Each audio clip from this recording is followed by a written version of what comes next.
如果你都係打算入手咧 Apple 早幾日發布呢個全新嘅 iPhone 15，但係又唔係好肯定自己應該要買邊一個型號，唔知咧邊個型號先係最適合自己嘅話咧，咁相信你睇完我今日呢條片咧，你就會清楚晒噶啦 OK。Hello， 大家翻到我 channel， 我個熱愛科技嘅我係 Mac， 咁喺 channel 裏面同大家分享啲有最新嘅科技產品、科技者，同埋當然唔少到魔術片同魔術嘅相對裝備嘅記住一subscribe同埋夠鐘嘅不出俾你收到唔會 miss 任何一條片啦。我俾3秒鐘你 ，3、2、1。OK， 咁相信咧，大家應該都有睇到啊 Apple 早幾日嗰個嘅 Wonderlist 發佈會之後咧，呢幾日啊應該都會心思啲諗緊咧，究竟自己要唔要換新嘅 iPhone， 又或者應該係要換邊一個型號咧咁樣噶啦。咁所以今日啊就我同大家咧好簡單咁樣去整理一下，究竟15、15 Plus 同埋呢個15 Pro Max 咧有啲咩最主要嘅分別啦。咁同埋啊，究竟咧邊一個型號先至係最適合你用啦 ？OK。好，咁喺我哋咧要揾出邊一個型號先係最適合自己用之前啦，咁首先咧我哋就要了解一下究竟15 Pro 或者15 Pro Max 啦，佢有啲咩功能或者有啲咩優勢係15或者15 Plus 咧係冇嘅 ，OK。咁首先啊喺呢個嘅熒幕方面啦，咁雖然今年嘅15啦同埋呢個嘅15 Plus 啦都已經升級咗，係使用啦同 Pro 系列一模一樣亮度嘅 Super Retina XDR 熒幕噶啦，咁但係啊 Pro 系列咧始終都仲係有啲係普通型號咧係冇嘅，例如係 ProMotion 120Hz 嘅刷新率啦，同埋一個嘅 Always On Display 嘅常亮熒幕功能咁樣嘅 ，OK。咁而喺呢個嘅機身外觀上面啦，咁當然 Pro 系列佢嘅機身材質啦，就係用咗今年啊全新啊獨有嘅呢個鈦金屬材質啦，咁可以啊令到成部機咧變得更加之輕之餘啦，仲會更加之有呢個嘅質感嘅 ，OK。咁而15啊同埋15 Plus 啦，都仍然係用翻咧以往嘅鋁金屬嘅啫，咁而且啊 Pro 系列咧仲有一個全新嘅 Action Button 呢個掣咧，去取代咗以往嗰個嘅靜音鍵嘅。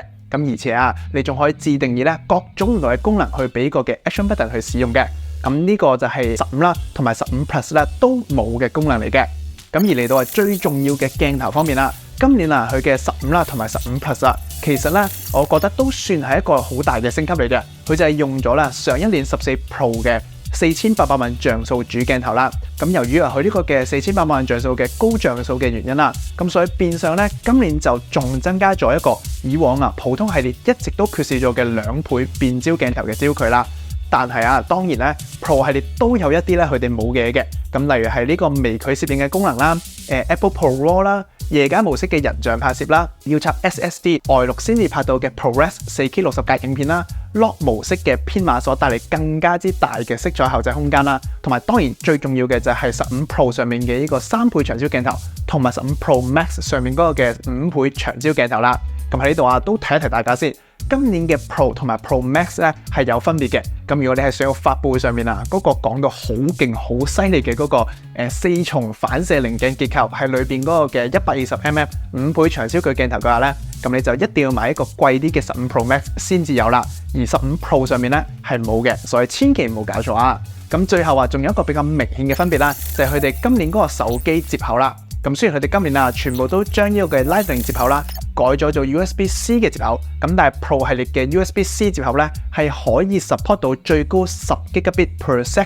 嘅 USB 3嚟嘅，咁而普通系列嗰個嘅 USB-C 嘅接口啦就同以往一樣都係得 USB 2嘅啫，咁所以佢哋嘅傳輸速度啊係足相差到20倍嘅 ，OK。咁呢啲啊就係15 Pro 或者15 Pro Max 啦，同15或者15 Plus 嘅一啲最重點嘅分別啦。咁而其他嗰啲 Pro 系列嘅，例如晶片會再快啲啦，續航力會再長少少啦，熒幕嘅黑邊會窄少少嗰啲咧，我就唔再詳細多講啦，因為嗰啲嘅分別啊，其實都唔會感覺到太大嘅差別嘅啫。咁所以啊，你就可以睇翻啦，頭先我提到嘅呢啲，例如熒幕啊、機身外觀啊、鏡頭啊同埋手機接口呢啲，係咪你自己最在意、最想要嘅功能啦？咁如果唔係嘅話咧，咁可能15或者15 Plus 就已經完全足夠你去使用㗎啦。咁但係相反啦，如果你覺得你好在意、好需要呢啲功能嘅話咧，咁15 Pro 或者15 Pro Max 咧，就可能係一個更加之適合你嘅選擇啦。OK， 咁至於啊要買一個 Pro 定係買一個嘅 Pro Max 咧，咁就要睇翻啊，你會唔會想要今年個最重點嘅更新個5倍長焦鏡頭啦？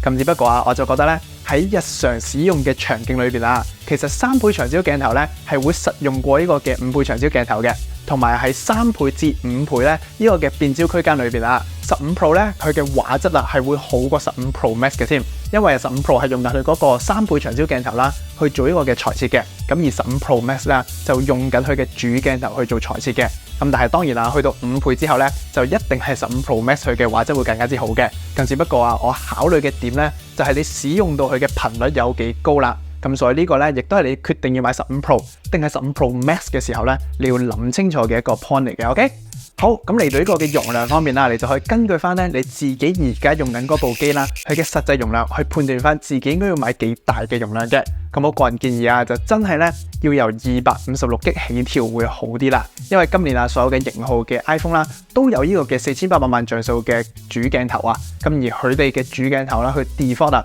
預設影相嗰張相啊，都係2400萬像素嘅相嚟嘅，咁所以佢哋所佔嘅空間啦，都係以往嘅2倍啊，咁所以128G 咧，我個人就真係覺得唔係好夠用嘅。咁當然啦，除非你係嗰啲完全唔會影相、唔會拍片嗰啲就另計啦 ，OK？ 咁而呢度啊，亦都有一個少少嘅 tricky 嘅地方咧，我想同大家分享一下嘅，就係假設如果你最尾得出嚟結論啦，你係打算買512G 嘅15或者15 Plus 嘅話咧，咁我就會建議你直接 upgrade 去買翻相同價錢，咁但係個容量啊會細少少，變咗做256G 15 Pro 或者15 Pro Max 啦。然之後咧，再載翻嗰個每個月俾多23蚊港幣嗰個嘅200G 嘅 iCloud 個 plan 啦，咁樣啊，你就可以將你嘅相啦放晒上去 iCloud 上面去儲存，咁就可以空翻啲手機嘅容量出嚟，唔怕咧256G 唔夠位放啦。咁但係啊，你都係可以照樣咧隨時隨地喺你嘅相片裏邊啊，透過呢個嘅雲端網絡啦去睇翻你嘅相嘅。咁點解我會咁樣去建議呢？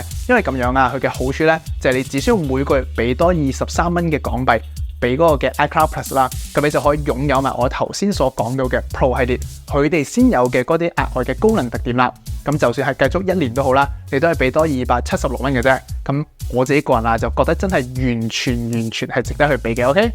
好，咁呢個咧就我今日同大家分享嘅，去點樣去揀今年全新 iPhone 15系列嘅全部內容啦。咁相信啊，如果你係好留心咧睇到嚟呢度嘅觀眾嘅話咧，你就一定已經知道啊，究竟邊一個型號先至係最適合你自己使用噶啦。咁之但係啊，如果你話你真係好留心睇但係都唔係好決定到究竟邊一部適合自己，你仲係有啲地方好糾結，唔知道點樣去揀嘅話呢，唔緊要嘅，你只需要將你 concern 嘅地方呢喺下邊 comment 留言話俾我聽，咁我就會咧幫你去分析一下究竟邊一個型號邊一個容量啦先至係最適合你去使用噶啦。咁所以睇到嚟呢度，唔係仲唔幫我 like 咗呢條片同埋 subscribe 我 channel 支持一下係咪 ？OK， 快啲撳埋隔離個鐘仔啊！咁我就有個熱愛科技嘅魔先咩？我哋下條片再見。